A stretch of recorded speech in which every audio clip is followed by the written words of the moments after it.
Alright, so today I've got a quick review roundup for you all. 5 new games to hit the Switch, and yeah, it's been a busy few weeks. There's been some real surprises, a few disappointments, and a couple of gems that genuinely caught me off guard. I've been jumping between RPGs, racers, puzzle adventures, an anime brawler.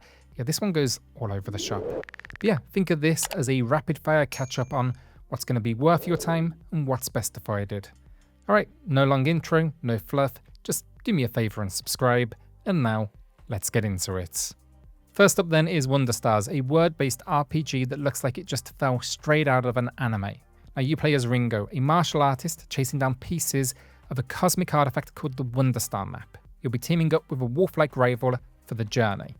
It's kind of got that mix of shonen-style drama and colourful world hopping that, for me, it just pulled me straight in. But combat's the hook here. Instead of picking attacks, you build them out of words. Yes, it's turn-based. You'll basically chain things like super fire kick or fast ice block, and it actually changes how the moves behave. It's weird, admittedly, at first, but surprisingly deep once it clicks. And the presentation really sells it too. Just great animation, stylish menus, and a soundtrack that really just embraces the anime vibe. That said though, it does have rough edges. Save points can throw you way back after a defeat, meaning rewatching long cutscenes. And I did run into a few small glitches with the menus. Nothing game breaking, but definitely, I guess, frustrating. Still, the longer I played, the more it grew on me. It's clever, it's different, it's genuinely charming, and yeah, it's just got generally a nice rhythm. So with this one, it's not perfect, but it's absolutely worth a look if you want something that takes, I guess, a few risks with the RPG formula, and for me, it's a good 7 out of 10. Next up then is LEGO Voyagers, and this one's honestly incredible. Short, yes, but incredible. The key thing to know before diving in, it's co-op only. There's no single player option at all. Now it does have a friend pass, so you can invite someone to play for free. But don't make the mistake I did and assume you can tackle it solo. You can't, it delayed me getting to it. Once you're in though, with a friend, it's pure magic. Visually, it's stunning. Every brick gleams. The lighting is beautiful. And the way each environment folds and rebuilds itself has that classic LEGO charm just dialed up to 11. It is easily one of the prettiest and most polished LEGO games I've played. The gameplay is built entirely around teamwork. You and your partner control the 2 bricks, 2 astronauts. They're working together to explore different planets while rebuilding broken structures and solving physics-based problems. Now there's no dialogue, but it doesn't need it. It tells its story through action and expression. It's leaning into themes of connection, curiosity, and discovery. Now sadly, as I said at the beginning, it's over in a few hours, but every moment feels deliberate and, somewhat heartfelt. So yeah, it's a small game with a big imagination, and by the end, I was smiling just the whole way. So look, if you've got someone to play it with, this is absolutely worth your time, and it's an amazing 9 out of 10 from me. Alright, so now Formula 1 Legends, and this one should have been incredible. The idea is great, a stylish blend of arcade racing and sim-style depth that really just celebrates the history of Formula 1 across different eras. Think tuning setups, managing tyres, dealing with weather changes, and fighting your way through what can be surprisingly tough AI. The handling here, it feels weighty, but forgiving still. And when it all clicks, the racing, honestly, genuinely satisfying.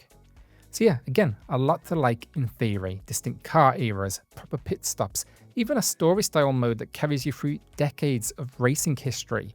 It's got ambition, and when it works, it really captures that sense of speed and control. I do wish it had multiplayer, because it's a kind of game that's definitely crying out for that. However, sadly, what truly lets it down is performance. On Switch 1, and even running it on Switch 2, the frame rate is all over the place. It's noticeable, it's distracting, and at times it genuinely impacts the racing. And visually, it doesn't fare much better. It is rough, it's flat, it's incredibly drab for a game with such a minimalist art style. And that's a shame, because there's a solid racer buried in here. But with how uneven it looks and runs, I think it's hard to recommend it. Great concept, rough execution, probably a lot better on other systems, but today, an average 5 out of 10. Next up then is Call of the Sea, and this one's close to my heart. I first played it on Xbox, and hearing it quietly land on Switch made me hopeful. Now you play as Nora in the 1930s, sailing to a mysterious Pacific island after your husband disappears. What starts as a search turns into something uncanny, strange ruins, whispers beneath the waves, puzzles that weave into the story of grief, loss, and hidden worlds. The world itself then is gorgeous. Lush jungles, ancient machinery, glowing subterranean chambers. It blends that golden age adventurer pulp with weird, dreamlike edges. Now on Xbox, it looked and felt incredible. On Switch, it gets the job done, but it definitely loses a lot of its visual punch. Colors blur, lines soften, and the frame rate wobbles, they creep in. But the core is still here: strong puzzles, immersive atmosphere, emotional storytelling. And for those wondering what's next, the follow-up is called Call of the Elder Gods. It's set 30 years after this one, and it's coming to Switch too. I got the trade handout at Gamescom. It looks incredible. It runs so nicely. The detail, the environments, the sharper visuals. It got me hyped, but it also makes me wish this release, Call of the Sea, had a Switch 2 upgrade. But like, if you've never played it, I absolutely recommend it. Just again, with that caveat, the Switch port it's okay. It's not amazing. Thankfully though, the soul of the game is still here. So for me today, it's a good 7 out of 10. Last up then is Demon Slayer Hinokami Chronicles 2, and as someone who loved both the anime and the first game, I'm happy to say this sequel delivers. It's an anime brawler through and through. Fast, flashy, easy to pick up, and ridiculously fun to play. The team has taken what worked the first time and just refined everything. You're still battling it out across detailed 3D arenas, you'll be swapping between characters mid-combo, and you'll be unleashing over-the-top ultimate attacks straight out of the show. It's easy to pick up, but there's enough depth to keep you experimenting. You know, the timing, the spacing, the assists, all of that stuff, it matters. And visually, it just nails that cinematic anime style. Every slash and explosion just looks incredible on both Switch 1 and Switch 2. Now, a problem for some will be the fact it's running at 30 FPS. But honestly, I think it looks and plays great on the hardware. The performance is consistent, the presentation is sharp, and the story mode is packed. It's following the Swordsmith Village arc, with full cutscenes, boss fights, and extra playable demons. There's even a really nice versus roster this time too, and plenty to unlock. So it's a kind of sequel that doesn't reinvent anything, but it perfects what was already there. It's flashy, it's satisfying, it's packed with content, and it's a great 8 out of 10. And that's the video down. 5 games I played recently that I wanted to catch up on. So will you be playing any of these? Have you played them already? Let me know in the comments. And subscribe if you enjoyed the video.